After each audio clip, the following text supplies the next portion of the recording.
Hi అండి, అందరికీ నమస్కారం. Welcome to my YouTube channel. ఇప్పుడే అందిన వార్త అండి. కొత్త పీఆర్సీపై చిగురిస్తున్న ఆశలు. సో వివరాలు వీడియోలో తెలుసుకుందాం. వీడియో ఎక్కడికైనా స్కిప్ చేయకుండా ఇంటి వరకు అయితే చూసేయండి. వీడియో నచ్చినట్లయితే ఒక లైక్ చేయండి. సబ్స్క్రైబ్ అవ్వనట్లయితే మన ఛానల్ సబ్స్క్రైబ్ చేసుకోవడం ద్వారా నేను చేసే ప్రతి ఒక్క వీడియో మీ వరకు రీచ్ అవుతుంది. ఆలస్యం చేయకుండా వివరాలకి అయితే వెళ్ళిపోదాం.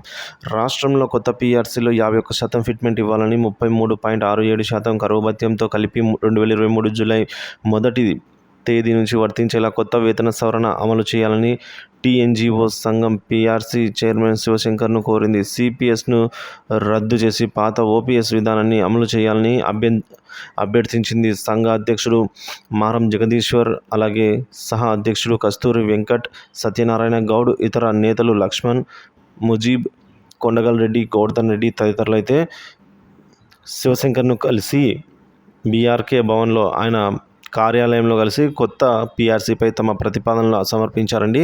కనిష్ట వేతనం అనేది 35,000, గరిష్ట వేతనం అనేది 2,99,100 రూపాయలుగా అయితే ఉండాలని, కనీస పెన్షన్ మొత్తానికి 17,500 రూపాయలు కనీస పెన్షన్ ఉండేలా చూడాలని పెంచాలి అని అయితే, అలాగే గ్రాడ్యుయేటీ 24 లక్షలు, 15 సంవత్సరాల సర్వీస్ నిండిన వారికి మొత్తం పెన్షన్ ఇవ్వాలి అని, ఇంటి నిర్మాణం అడ్వాన్స్ వచ్చేసి 50 లక్షలు, కేంద్ర ప్రభుత్వ ఉద్యోగినులకు సమానంగా రాష్ట్ర ఉద్యోగినులకు అంటే మహిళా ఉద్యోగులకు శిశు సంరక్షక సెలవులు ఇవ్వాలని, ఉద్యోగులు చనిపోతే దహన ఖర్చుల కింద సాయం కింద 75,000 రూపాయలు పెంచాలి అని టీఎన్జీఓ నేతలను కోరడం జరిగింది.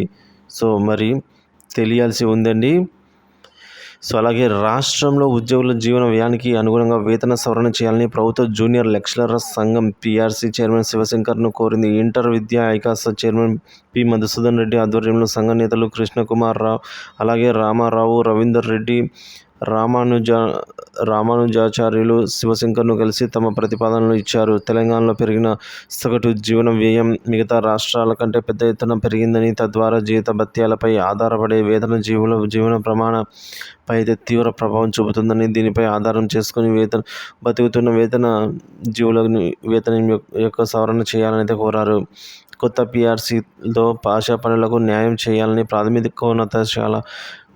ప్రాథమికోన్నత పాఠశాల, హైస్కూల్ బోధిస్తున్న వారి స్కూల్ అసిస్టెంట్ వేతనం అందించాలని అయితే రాష్ట్రీయ ఉపాధ్యాయ పండిత పరిషత్ పీఆర్సీ చైర్మన్ శివశంకర్ను కోరింది. సంఘ అధ్యక్షుడు, కార్యదర్శులు మహమ్మద్ తదితరులు అయితే పాల్గొని విజయవంతం చేశారు. సో వీరైతే ఈ విధంగా అడగడం జరిగిందండి. మరి ప్రభుత్వం నుంచి అయితే స్పందన రావాల్సి ఉంది.